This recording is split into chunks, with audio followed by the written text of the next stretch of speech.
Very special individual who has graciously accepted our invitation to be here with us today. Our esteemed chief guest, Mr.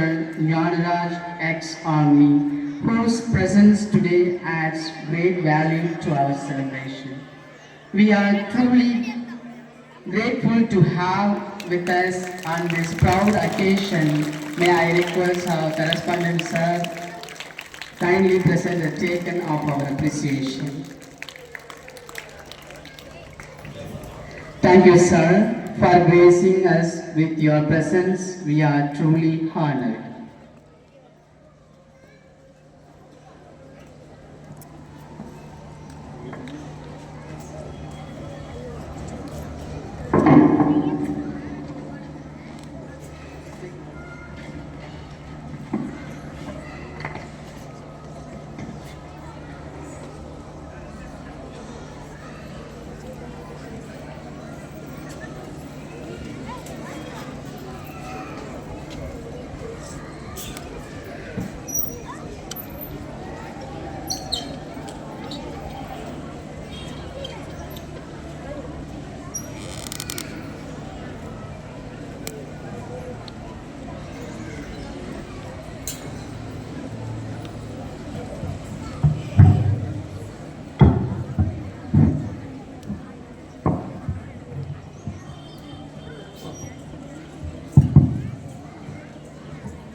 முதலில் அனைவருக்கும் நமது தேசத்தின் 79வது சுதந்திர தின நல்வாழ்த்துக்களை ஒரு இராணுவ வீரன் என்ற முறையில் தாழ்மையுடன் இத்தருணத்தில் இங்கே கூடியிருக்கும் அனைவருக்கும் தெரிவித்துக் கொள்ள நான் கடமைப்பட்டிருக்கிறேன். Very happy Independence Day to all of you. நல்லதொரு வீணையாம் சரஸ்வதியின் இல்லமாம் என்ற பெயரில் இந்த அக்ஸலியம் பள்ளியை உருவாக்கி அமைதியும் அருட்குடையும் ஒன்றாய் கலந்து இங்கே இந்த இடத்தில் அனைவரும் கல்வி பயிர வேண்டும், அதனால் சமதர்ம நல்லிணக்கம் நாட்டிலே விளங்க வேண்டும் என்ற எண்ணத்திலே அருட்தந்தை வாக்கியசாமி அவர்கள் இந்த பள்ளியை உருவாக்கி பயன்படுத்திக் கொண்டிருக்கும் அவர்களுக்கும் நீரளவே ஆகுமாம் நீராம்பல் தான் கற்ற நூலளவே ஆகுமாம் நுண்ணறிவு என்பதற்கிணங்க நன்று கற்று தேர்ந்து அமைதியாக இந்த பள்ளியை வழிநடத்திக் கொண்டிருக்கும் தலைமை பொறுப்பில் இருக்கும் எனது உயிர் தோழன் இதயவேந்தன் அவர்களுக்கும் இருள் ஒளியை அகற்றி தனது அறிவு சுடர் கொண்டு இந்த பள்ளியின் மாணாக்கர்களை செவ்வனே சிற்பி போல செதுக்கிக் கொண்டிருக்கும் ஆசிரிய பெருமக்களுக்கும் ஈன்ற பொழுதினிலே பெரிதுவக்கும் தன் மகனை மகளை சான்றோர் என கேட்ட தாய் தந்தையர்களுக்கும் பெற்றோர் ஆசிரியர் கழக தலைமை பொறுப்பாளர்களுக்கும் செயலாளர்களுக்கும் ஊர் தலைமை பெரியோர்களுக்கும் தாய்மார்களுக்கும் ஆண்டோர்களுக்கும் சான்றோர்களுக்கும் இந்த சுதந்திர தின விழாவில் இங்கே வந்து பங்கெடுத்து இந்த ஒரு அருமையான தருணத்தை நீங்கள் இங்கே கழித்துக் கொண்டிருப்பதற்கு காரணமாக இருக்கும் அனைத்து பொறுப்பாளர்களுக்கும் நாட்டினுடைய நமது தேசத்தினுடைய 79வது பிறந்த தினத்தை தெரிவித்துக் கொள்வதில் மிக மகிழ்ச்சி அடைகிறேன். நான் பெற்ற சுதந்திரமானது இன்று நல்ல முறையில் நாம் அனுபவித்துக் கொண்டு இருக்கிறோம் என்றால் அதற்கு முக்கிய காரணம் நமது முன்னோர்கள் தமது இன்னுயிரை தந்து நமக்கு இந்த விடுதலையை பெற்று தந்திருக்கிறார்கள். அவர்களுக்கு காரணமானவர்களை வரலாற்றில் நீங்கள் தினமும் படித்துக் கொண்டுதான் இருக்கிறார்கள். முக்கியமாக தான் பெரிய இடத்தில் பிறந்தாலும் உடலிலே ஆடையின்றி ஆங்கிலேயனை எதிர்த்து போராடி இந்த தேசப்பிதாவாக அழைக்கப்படும் மகாத்மா காந்தி முதலிடத்தை வகிக்கிறார். மற்றும் பல தலைவர்களை நாம் வரலாற்றில் கொண்டாடலாம், எல்லாரும் படித்துக் கொண்டே இருக்கிறார்கள். அதிகம் பேசினால் நீங்கள் என்னடா அதிக வரலாற்றை புகழ்ந்து பேசிக் கொண்டிருக்கிறார்கள் என்று உங்களுக்கெல்லாம் அந்த சலிப்பு தட்டிவிடக்கூடாது என்பதற்காக ஒரு சில பெயர்களை மட்டுமே இங்கு நான் குறிப்பிடுகிறேன். எடுத்துக்காட்டாக சுபாஷ் சந்திர போஸ், நேதாஜி, தமிழகத்தில் வ.உ. சிதம்பரம் பிள்ளை, புலித்தேவர், வீரபாண்டிய கட்டபொம்மன், கொடிகாத்த குமரன், இவர்களெல்லாம் தன்னுடைய இன்னுயிரை கொடுத்துதான் இந்த விடுதலையை நமக்கு அறிந்து கொடுத்துவிட்டு சென்றிருக்கிறார்கள். ஏனென்றால் ஒரு மாபெரும் தேசம் உருவாக வேண்டும், அது மதமற்ற, பேதமற்ற, ஜாதியற்ற ஒரு நல்லிணக்கம் கலந்த ஒரு சமுதாயமாக விஸ்வரூபம் எடுத்து உலக அரங்கிலே பெயரெடுக்க வேண்டும் என்று ஒரு பெரிய கனவை விட்டுவிட்டு சென்றிருக்கிறார்கள். அந்த கனவின் நோக்கம் நாம் அனைவரும் ஒன்று சேர்ந்து அதை நிலைநிறுத்த வேண்டும். நாளைய வரலாறு இன்றைய சமுதாயம் என்று இருக்க வேண்டும். அப்படியானால் இந்த பெற்றோர்கள் இந்த பள்ளியில் நமது பிள்ளைகளை சேர்த்திருக்கிறார்கள் என்றால் அந்த பிள்ளைகள் நாளை என்னவாக உருவாக வேண்டும், இந்த சமுதாயத்தில் எப்படி இருக்க வேண்டும் என்பதை இந்த பள்ளியில் இருக்கும் ஆசிரியர்கள் அவர்களுக்கு பயிற்றுவிக்கிறார்கள். காரணம், சமுதாயம் என்பது இன்றைய இளைஞர்கள், மாணவ மாணவிகள் நாளைய சமுதாயத்தை தோற்றுவிக்க கடமைப்பட்டிருக்கிறார்கள். அதற்கு முக்கியமாக அங்கம் வகிப்பது படிப்பு தான். எங்கு சென்றாலும் இன்று ஒரே ஒரு விஷயத்தை தான் பகிர்ந்து கொள்கிறார்கள். எடுத்துக்காட்டாக, நீங்கள் எல்லோரும் ஒரு நல்ல பள்ளியிலே தங்கள் பிள்ளைகள் படிக்க வேண்டும் என்று பெற்றோர்கள் ஆசைப்படுவதற்கு முக்கிய காரணம் என்னவென்றால், தனக்கு கிடைக்காத ஒன்று தன் பிள்ளைக்கு கிடைக்க வேண்டும். தன் பிள்ளை எதிர்காலத்தில் இந்த சமுதாயத்திலே ஒரு பெரிய நிலையை அடைய வேண்டும். அதற்கு காரணம் கல்வி மட்டுமே என்று உணர்ந்துதான் தான் அரை வயது உண்டாலும் தன் பெற்றோர்கள் தான் இழந்ததை வைத்து தன் குழந்தைகளுக்கு ஒரு உயரிய இடத்தை கொடுக்கிறார்கள். அதுதான் கல்வி. அதை உணர்ந்து மாணவ மாணவியராகிய நீங்கள் படிக்க வேண்டும். படிப்பு மட்டுமே இந்த உலகத்தில் உங்களை ஒரு பெரிய இடத்திற்கு கொண்டு செல்ல முடியும் என்பதை ஒரு அனுபவம் வாய்ந்தவனாக நான் இங்கே ஏன் சொல்லுகிறேன் என்றால், இங்கே நான் நிற்பதற்கு காரணம், நான் பணிபுரிந்த இராணுவம் ஒரு காரணமாக இருக்கலாம். எனக்கெல்லாம் பெரிய, நானும் உங்களுடைய தலைமை ஆசிரியரும் ஒரே ஊரை சேர்ந்தவர்கள் தான். ரொம்பவும் வறுமை கோட்டுக்கு கீழே வாழ்ந்த ஒரு குடும்பம். இன்று நான் இங்கே நிற்கிறேன் என்றால் என்னுடைய தாய் தந்தையர்களுடைய பெரிய அதற்கு பங்களிப்பு இருக்கிறது. பிறகு என்னுடைய மனைவியினுடைய பங்களிப்பு இருக்கிறது. ஏன் இதனை சொல்ல நான் குறிப்பாக கடமைப்பட்டு இருக்கிறேன் என்றால், 10ஆம் வகுப்புக்கு மேல் படிப்பதற்கு எனக்கு வசதி இல்லை. ஆனால் இராணுவத்தில் சேர வேண்டிய கட்டாயம், ஏனென்றால் வருமானம் தேவை. சேர்ந்தேன். இராணுவத்தில் கணிப்பொறி பிரிவில் எனக்கு வேலை சேர வேண்டும் என்று ஆசை. ஆனால் எனக்கு கணிப்பொறி தெரியாது. ஏனென்றால் நான் படித்ததோ ஒரு கிறிஸ்துவ பள்ளியில், இது போன்ற ஒரு கிறிஸ்துவ பள்ளியில் தான் படித்தேன். ஆங்கிலம் ஓரளவுக்கு தெரியும். தட்டச்சு கற்றுக்கொண்டிருந்தேன். வாய்ப்புகள் அமைந்தது. ஒரு 2 ஆண்டுகளுக்கு பின்னர் நான் இராணுவத்திலே கணிப்பொறி அந்த பிரிவிலே அங்கம் வகிக்கக்கூடிய ஒரு வாய்ப்பு எனக்கு கிடைத்தது. ஆம் அன்பர்களே, நான் இந்த இராணுவத்தில் இருந்து ரிட்டையர்ட் ஆகி 13 ஆண்டுகள் நிறைவு செய்து விட்டேன். தற்போது நான் ஒரு செயற்கை நுண்ணறிவு தொழிற்கூடத்திலே CFO என்ற ஒரு பதவியில் இருக்கிறேன். காரணம், நான் தொடர்ந்து படித்துக் கொண்டேதான். இன்று எனது கையில் பல டிகிரிகள் இருக்கிறது.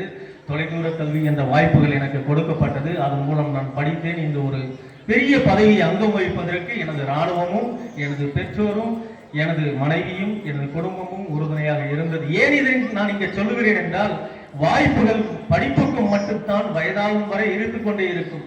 தயவு செய்து இந்த சுதந்திர தின விழாவில் பிள்ளைகளாகிய நீங்கள் தங்களது பெற்றோருக்கு கூறும் அறிவுரையையும், ஆசிரியர்கள் கூறும் அறிவுரையும் மனதில் இருப்புங்கள். சிறிது அளவு இந்த டெக்னிக்கல், காலையில் எழுந்தவுடனே இப்போதெல்லாம் இந்த வாட்ஸ்அப், ஃபேஸ்புக், எக்ஸ் போன்ற தளங்கள் உங்களை மூழ்கடித்துக் கொண்டிருக்கின்றன. அதுவும் ஒரு போதைதான். போதைதான் இந்த நாட்டை அழிக்கிறது என்று நாம் சொல்லி சொல்லி வளர்த்தாலும், போதைக்கு அடிமையாக கூடாது என்றாலும், மது போதை, உணவு போதை இது ஒரு பக்கம் இருக்கவே, இந்த தொடுதிரை என்று வந்துவிட்டவுடன் இன்று பல இல்லங்களிலே இந்த டச் போனானது பல மாணவர்களுடைய எதிர்காலத்தை சீரழித்துக் கொண்டிருக்கிறது என்பதை நான் ஒரு நுண்ணறிவு கூடத்தில் பணிபுரியும் ஒரு எம்ப்ளாய் என்ற முறையிலும் தெரிவித்துக் கொள்ள கடமைப்பட்டிருக்கிறேன். ஏனென்றால் காலையில் எழுந்தவுடனேயே சில மாணவ மாணவிகள், ஏன் என் குழந்தை 2வது குழந்தையும் 7ஆம் வகுப்பு படிக்கிறாள், அவளும் அதையே தான் செய்கிறாள். அதனால் அதை அனுபவ ரீதியாக நான் உங்களிடம் பகிர்ந்து கொள்ள விரும்புகிறேன். பெற்றோராகிய நீங்களும் அதை தடை செய்யுங்கள். எந்த அளவுக்கு நாம் கணிப்பொறியை சிறுவதிலேயே உபயோகிக்கிறோமோ, நமது மூளையானது சிந்தனை செயலை, திறனை இழந்து விடுகிறது. படிப்பு புத்தகத்தில் நேரங்களை செலவிடுங்கள். அந்த புத்தகமானது உங்கள் வாழ்க்கையில் உன்னதமான இடத்திற்கு கொண்டு செல்லும் என்று கலியமூர்த்தி ஐயா IAS அவர்கள் ஒரு உரையில் கூறியிருக்கிறார். ஏனென்றால் புத்தகத்தில் மட்டும்தான் வரலாறுகள் புதைந்து கிடக்கின்றன. அதை எப்போது பிரித்து படித்தாலும் எதிர்காலத்தில் நீங்கள் என்ன ஆக வேண்டும் என்பதை அந்த நேரத்திலேயே ஆசிரியர்கள் எழுதிவிட்டு சென்றிருக்கிறார்கள். ஆகையால் தயவு கூர்ந்து மாணவ மாணவிகளாகிய நீங்கள் சிறப்பான ஒரு இந்த பள்ளியில் பயின்று நாளை மேல்நிலை பள்ளிக்கும் அல்லது கல்லூரிக்கும் தொழில்நுட்ப கூடங்களுக்கும் செல்லும் போது நீங்கள் கர்வத்துடனும் மிகவும் பெருமையுடனும் சொல்லக்கூடிய ஒரு விஷயம், நான் அக்ஸலியம் பள்ளியில் பயின்று வந்த மாணவன் மாணவி என்று சொல்லும் போது இந்த பள்ளிக்கும் பெருமை, உங்களை பயிற்றுவித்த ஆசிரியர்களுக்கும் பெருமை. ஆகையால் படிப்பை மற்றும் ஆயுதமாக ஏந்துங்கள் என்று கருப்பின விடுதலைக்காக போராடிய நெல்சன் மண்டேலா சொன்னான். நஞ்சு கொடுக்கும் வரை படித்துக் கொண்டே இருந்தான் சாக்ரட்டிஸ், தூக்கு கயிற்றை முற்றமிடும் வரை படித்துக் கொண்டே இருந்தான் உமர் முக்தார், தூக்கு மேடைக்கு அழைத்து செல்லும் வரை படித்துக் கொண்டிருந்தான் பகத்சிங், படுக்கும் அறை படுக்கை அறைக்கு பக்கத்திலே கேட்டார் அண்ணல் அம்பேத்கர், நடக்க இருக்கும் அறுவை சிகிச்சை கூட மறுநாளாக மாற்றி வையுங்கள், ஏனென்றால் நான் புத்தகத்தை இன்னும் படித்து முடிக்கவில்லை என்று சொன்னார் அறிஞர் அண்ணா. படியுங்கள் படியுங்கள் என்று சென்ற இடமெல்லாம் சொல்லிவிட்டு இறந்தே போனார் மாமனிதன் அப்துல் கலாம். உங்களுக்கு எல்லாம் எடுத்துக்காட்டாக உங்க எல்லோருக்கும் சொல்லுவார்கள் 100% தான் என்று. நான் 2002 ஜம்மு காஷ்மீரில் பணியாற்றிக் கொண்டிருந்தேன். அப்போது டைம்ஸ் ஆஃப் இந்தியா ஒரு மேகசின் அங்கே வெளியாகியது. அதனுடைய ஹெட்லைன்ஸில் வந்த வசனம் இன்னும் எனக்கு 50 வயதை நான் தொட்டு விட்டேன், இன்றும் ஞாபகம் இருக்கிறது. 200% இந்தியன் என்று அதில் குறிப்பிட்டிருந்தது. ஒரே ஒரு மனிதன் APJ அப்துல் கலாம், நீங்கள் இதற்கு இப்படி ஆவதற்கு என்ன காரணம் என்று அவரை கேட்டார்கள். ஒரே ஒரு வார்த்தை தான் சொன்னார், என் தாய். ஆகையால் தாய் தான் தனது பிள்ளையினுடைய வளர்ச்சியில் முக்கிய அந்த அங்கத்தை வகிக்கிறார்கள். இதை நான் இங்கே ஏன் சொல்கிறேன் என்றால், தந்தை வேலை தேடியும் பொருள் தேடியும் வீட்டை விட்டு பல இடங்களுக்கு செல்கிறார்கள். இந்த காலகட்டத்தில் தாய் தந்தைகள் இருவரும் பணம் பொருள் தேடிதான் செல்ல வேண்டி இருக்கிறது. சூழ்நிலை அப்படி இருக்கிறது. ஏனால் உலக அரங்கில் குடும்பம் ஒரு பெரிய உயரிய இடத்திற்கு வர வேண்டும் என்றால் பொருளாதாரம் மிக முக்கியமான ஒரு இடத்தை பிடிக்கிறது. ஆனால் தாய்மை சொல்லக்கூடிய வழியை நீங்கள் எடுத்து செயல்பட்டீர்கள் என்றால், சத்தியமாக உண்மையாக உறுதியாக சொல்லுகிறேன், குழந்தைகளே, நீங்கள் உலகில் உன்னதமான இடத்தை அடைய முடியும். சாதாரண மோகன்தாஸ் என்று இருந்த காந்தியை மகாத்மாவாக மாற்றியது அவருடைய தாய்தான். சாதாரண சிவாஜியாக இருந்த ஒருவரை சத்ரபதி சிவாஜி என்று மாற்றியது தாய்தான். ஆகையால் இங்கே நான் தாயை ஏன் உயர்த்தி பிடிக்கிறேன் என்றால், நமக்கு படிப்பிக்கும் முறையும் அப்படித்தான் இருக்கிறது. மாதா பிதா குரு தெய்வம். தெய்வத்தில் கடைசியில் வைக்கிறார்கள், தாயை முதலில் வைக்கிறார்கள். ஏனென்றால் இந்த உலகத்தில் அன்பின் வழியாக ஒரு குழந்தையை எதிர்கால சிற்பியாக செதுக்குவது பிறப்பிலிருந்தே தாய்தான். அடுத்ததாக அறிவின் வழியாக அந்த குழந்தையை வழிகாட்டி உலக அரங்கில் பெரிய இடத்துக்கு கொண்டு செல்வது தந்தைதான். மூன்றாவதாக ஒரு கல்லை சிற்பி எத்தனை ஒளிகளால் வடித்து அதற்கு முகம் கொடுத்து கோவிலின் கருவறையில் ஏற்றி வைக்கின்ற தெய்வத்தை போல உங்களை வடிவமைப்பது ஆசிரியர்கள் தான். பின்னர் தான் இதற்கெல்லாம் ஒத்துழைப்பு தருவது போல ஒரு நம்பிக்கையின் அடிப்படையிலே நாம் தெய்வத்தை வணங்குகிறோம். ஆகையால் மாணவ மாணவிகளே, பிள்ளைகளை, எதிர்காலம் சிறந்து விளங்க வேண்டும் என்று எண்ணுங்கள். அதற்கு புத்தகத்திலே உங்களின் நேரங்களை செலவிடுங்கள். வலுவான இந்தியாவை இன்று நாம் மகிழ்ச்சியாக இந்த சுதந்திர தினத்தை கொண்டாடும் தருணத்தில் நாளைய வலுவான இந்தியா உங்கள் கையில் தான் இருக்கிறது.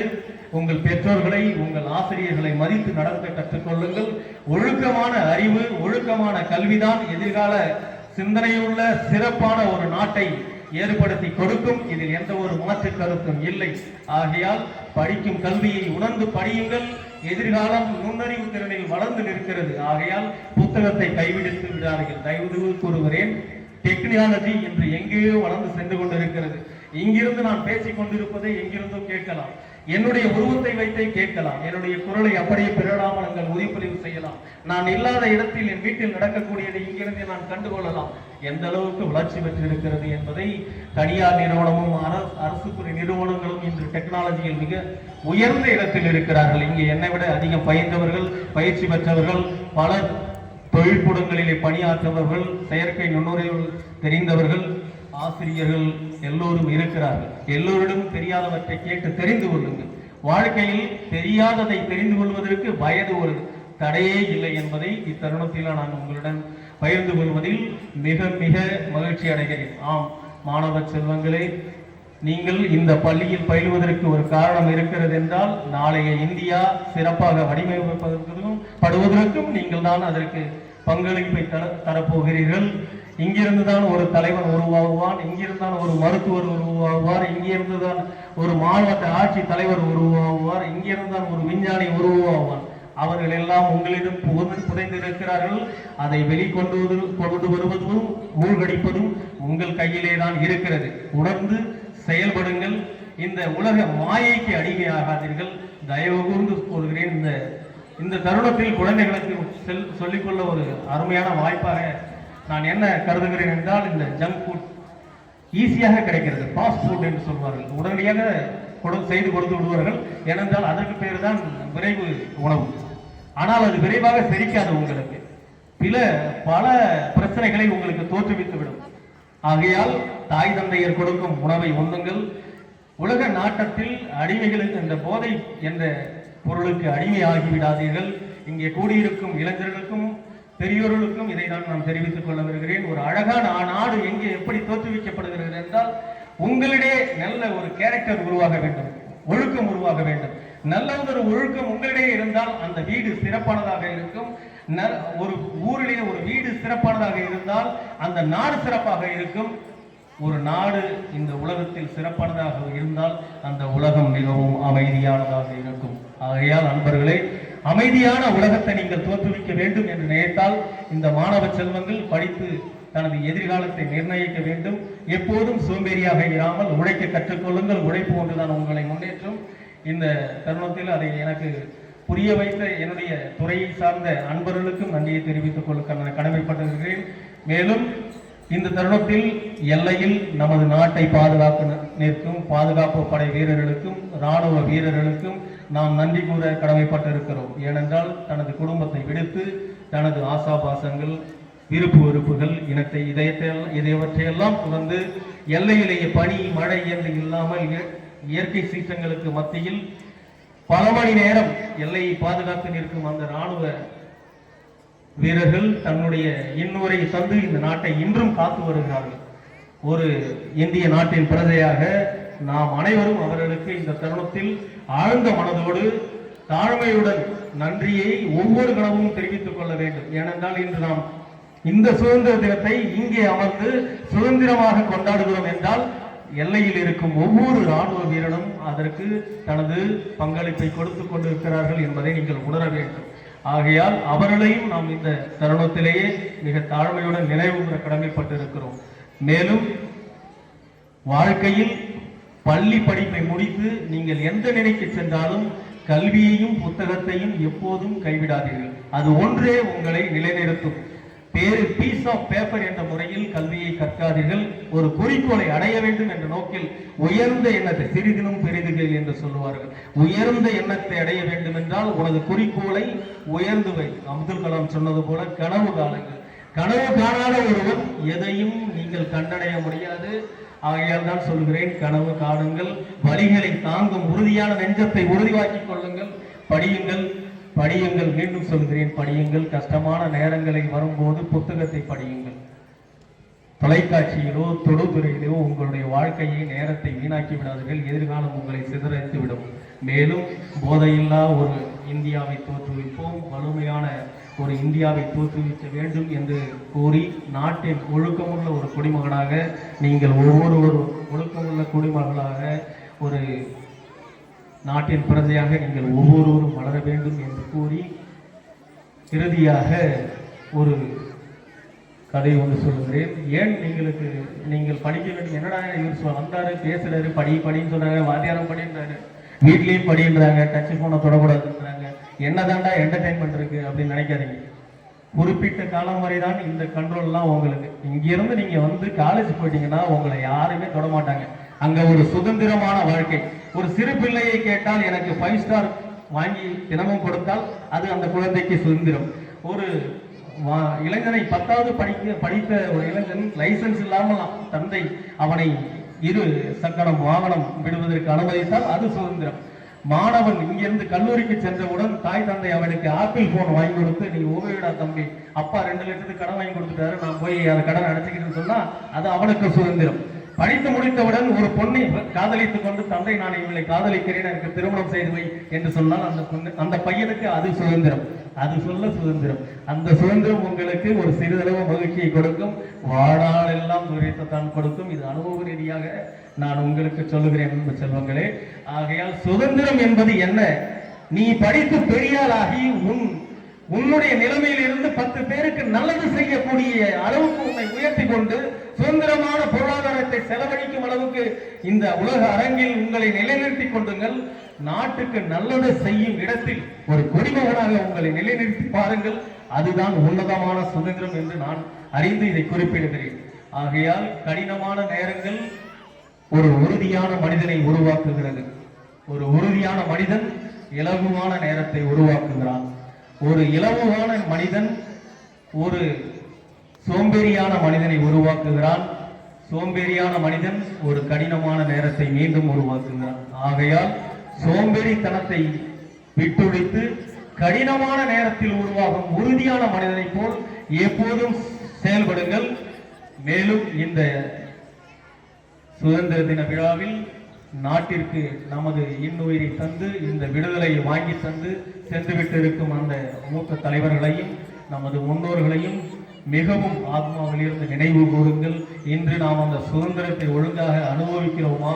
ஊரிலும் வீட்டிலும் பக்கத்திலும் எப்போதும் சண்டையும் சச்சரவும் போராட்டமுமாக இருக்கிற இந்த சமூகத்தில் நல்லதொரு சமூகத்தை தோற்றுவிக்க வேண்டும், நல்லதொரு எதிர்காலத்தை நிறுவ வேண்டும் என்று உணர்ந்து நீங்கள் அனைவரும் ஒரு உறுதிமொழி எடுத்துக்கொண்டு மதம், ஜாதி, மொழி பேதமற்ற ஒரு இந்தியாவிற்கு நான் எனது பங்களிப்பை உள்ளத்திலிருந்து அளிப்பேன் என்று உறுதி கூறி நீங்கள் இந்த சுதந்திர தினத்திலிருந்து இங்கிருந்து கலந்து செல்லும் பட்சத்தில் நான் ஆற்றிய உரையில் ஒரு சிறிதளவேனும் உங்கள் மனதில் பதிந்திருக்கும் என்ற நம்பிக்கையோடு இந்த பெரிய வாய்ப்பை எனக்கு நல்கி உங்கள் இடையில் உரையாற்றக்கூடிய ஒரு பெரிய மகிழ்ச்சியான தருணத்தை எனக்கு அருளிய அருட்தந்தை பாக்கியசாமி ஐயா அவர்களுக்கும் எனது அருமை தோழன் பள்ளியின் தலைமை ஆசிரியர் இதயவேந்தன் அவர்களுக்கும் எனது மன ஆத்மாவிலிருந்தும் சிரம் தாழ்த்தி எனது நன்றியை தெரிவித்துக் கொள்ள கடமைப்பட்டிருக்கிறேன்.